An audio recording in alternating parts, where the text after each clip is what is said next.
안녕하세요. 오늘은 한국 근현대사의 중요한 사상이죠. 동학에 대해 좀 깊이 파고들어 볼까 합니다. 네, 안녕하세요. 저희가 참고한 자료는 유튜브 채널 종교와 철학의 대화에 올라온 토론 영상 2편인데요. 이 영상들을 보면서 동학의 핵심, 그러니까 시천주, 양천주, 최천주, 이 개념들의 의미가 뭔지, 또 이게 오늘날 우리에게 어떤 의미가 있는지 한번 이야기 나눠보겠습니다. 자, 그럼 동학. 조선 말기 최재호 선생이 창시했잖아요. 네, 맞습니다. 당시 외세 압박도 심하고 혼란스러웠던 시기인데 그 핵심 사상이라는 시천주부터 좀 풀어주시죠. 정확히 뭔가요, 시천주가? 네, 그 시천주는 글자 그대로 보면 하늘이님을 내 안에 모신다 이런 뜻입니다. 근데 이게 그냥 수동적으로 믿는다는 걸 넘어서요. 내 안에서 신성을 아주 적극적으로 발견하고 모시는 그런 행위라고 할 수 있죠. 아, 내 안에서 찾는 거군요. 네, 자료에서는 이 하늘이님을 그냥 저 멀리 계신 초월적인 분만이 아니라 동시에 내 안에도 존재하는 어떤 우주적인 원리, 뭐랄까? 조화의 신. 조화의 신? 네, 세상을 만들고 또 끊임없이 변화시키는 그런 힘을 내 안에서 찾는다는 거죠. 특히 그 자료에서 흥미로웠던 설명이 개인이 아주 극한의 위기 상황에 처했을 때 느끼는 강렬한 내면의 에너지, 그걸 지기 라고 표현하는데요. 지기요? 네, 이 지기가 그냥 심리적인 현상이 아니라 인격적인 하늘님, 즉 천주에 직접 만나는 통로가 될 수 있다. 이런 설명이 있었어요. 이게 기존 종교관하고는 좀 다른 지점이죠. 굉장히 흥미롭네요. 그럼 동학에서 말하는 이 내 안의 신성을 모신다는 게 기존의 유교나 불교에서 말하는 마음 수양이나 본성 찾기 이런 거랑은 구체적으로 어떻게 달랐길래 그렇게 사회적으로 큰 파장을 일으켰을까요? 아, 네. 그거 아주 중요한 질문인데요.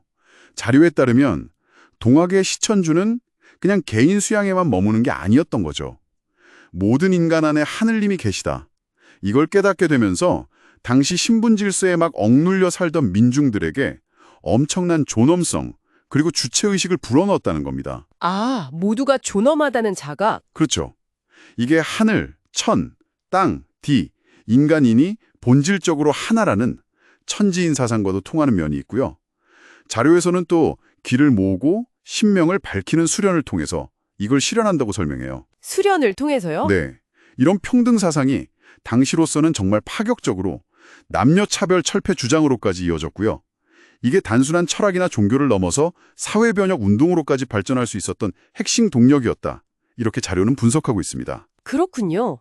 시천주에서 시작해서 그 다음 단계인 양천주, 최천주로 발전하고 또 이후에 천도교로 이어지는 과정에서 해석의 차이랄까 갈등 같은 게 있었다는 점도 자료에서 좀 비중 있게 다루던데요. 네, 맞습니다. 시천주가 하늘님을 모시는 단계라면 양천주는 내 안의 그 신성을 적극적으로 기르고 발전시키는 단계고요. 그리고 최천주는 마침내 그 신성을 온전히 몸으로 체득해서 하늘과 내가 하나가 되는 신인합일이라고 하죠. 그런 경지를 의미합니다. 모시고, 기르고, 체득하고. 네, 이 그림이 결국 사람이 곧 하늘이다라는 인내천 사상으로 귀결될 수 있는 거죠. 그렇죠. 인내천. 그런데 이제 여기서 동학과 천도교 사이에 해석 차이가 좀 발생합니다. 자료 속 일부 동학 연구자들은요, 손병희 선생 등이 이끌었던 천도교의 인내천 사상이 일제강점기라는 그 시대적 압력 속에서 동학 본래의 저항 정신을 좀 약화시키고 현실과 타협한 결과 아니냐 이렇게 비판을 합니다. 타협이라 어떤 근거로 그렇게 보는 거죠? 구체적으로요? 그 결정적인 근거로 드는 게 경전의 수심정규라는 구절인데요. 마음을 닦아 바른 기운을 기른다는 뜻이죠. 여기서 본래 닦는다는 의미의 숫자를 지킨다는 의미의 숫자로 바꿨다는 거예요. 아, 길자를 바꿨다. 네. 끊임없이 갈고 닦아서 발전시켜야 할 마음과 기운을 그냥 현재 상태에서 지키기만 하면 된다, 이런 식으로 약간 소극적인 태도로 바꿨다는 거죠. 의미가 확 달라지네요. 그렇죠. 그러면서 변혁의 에너지를 약화시켰다고 보는 겁니다. 시천주에서 말하는 그 강력한 신 개념이 희석되면서 일제에 대한 저항 의지 같은 것도 좀 무뎌진 거 아니냐, 이런 주장인 거죠. 물론 최재호 사상 안에 이미 인내천의 씨앗이 있었다 이렇게 볼 수도 있지만요. 자료에서는 어쨌든 이 변화가 동학의 핵심 동력을 좀 훼손했다고 보는 관점을 좀 더 강조하고 있습니다. 이렇게 동학이 가진 저항정신, 또 주체성 강조를 자료에서는 이걸 또 오늘날 한국 사회의 특정 문제들과 연결시키더라고요. 네, 맞아요. 현 정권에 대해서 뭐 친일 프레임 같은 걸 언급하면서 동학 정신을 다시 불러오는 그런 내용이 있었는데요. 이 부분은 좀 조심스럽긴 한데 어떻게 봐야 할까요? 네. 해당 자료에서는 동학이 외세의 간섭에 저항하고 민족의 주체성을 세우려 했던 그 역사적 맥락을요, 오늘날 제기되는 일부 정치적, 사회적 논란들, 예를 들면 뭐 독도 문제라든지 역사 해석, 특정 인사 임명 문제 같은 것들에 비추어서 해석을 하더라고요. 아, 현대적으로 재해석하는 거군요. 그렇죠. 동학의 정신이 현 시대에도 여전히 유효하다, 이런 문제제기인 셈인데요. 다만 여기서 분명히 해야 할 것은 이 해석과 평가는 전적으로 그 자료 제공자의 시각이라는 점입니다. 저희가 뭐 동의하거나 지지하는 입장은 전혀 아니고요. 네, 그 점은 명확히 해야겠네요. 중요한 것은 그 자료가 동학사상 안에 담긴 어떤 민중 주권의식이나 내외 압제에 대한 저항 정신, 또 국가 정책성 수호 같은 가치들이 시대를 넘어서 여전히 우리 사회의 중요한 화두가 될 수 있다는 점을 보여주려고 한다는 거겠죠. 알겠습니다. 동학이 이렇게 내면의 주체적인 힘을 강조하는 것과는 좀 대조적으로 자료에서는 외부적인 것에 의존하는 심리에 대한 분석도 있었어요. 아, 네네. 바로 그 종교적 광신과 약물 중독의 심리적 유사성에 대한 지적이었는데요. 이건 어떤 내용이었죠? 맞습니다.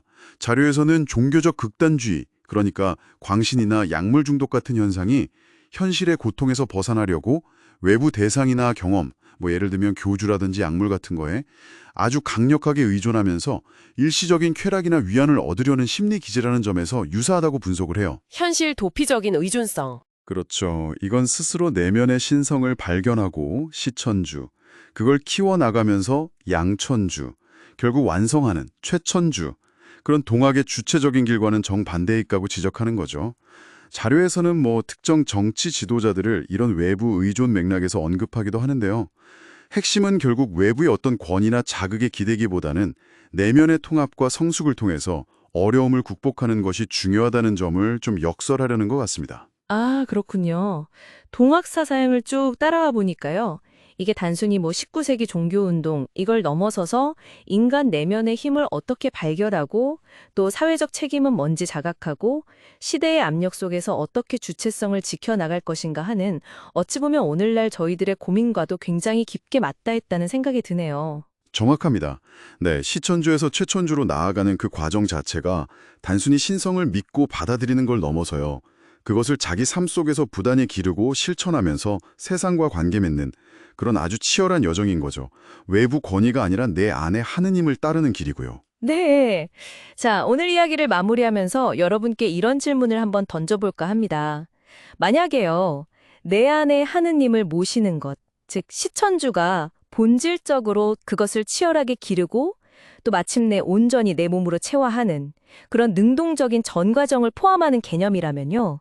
단순히 믿고 받아들인다는 행위에만 머무르거나 혹은 종교적이든 정치적이든 외부의 어떤 권위에 너무 쉽게 의존하려는 태도는 오히려 그 하느님을 내 안에서 온전히 실현하는 길로부터 우리를 멀어지게 만드는 것은 아닐까요? 한번 생각해 보시면 좋겠습니다.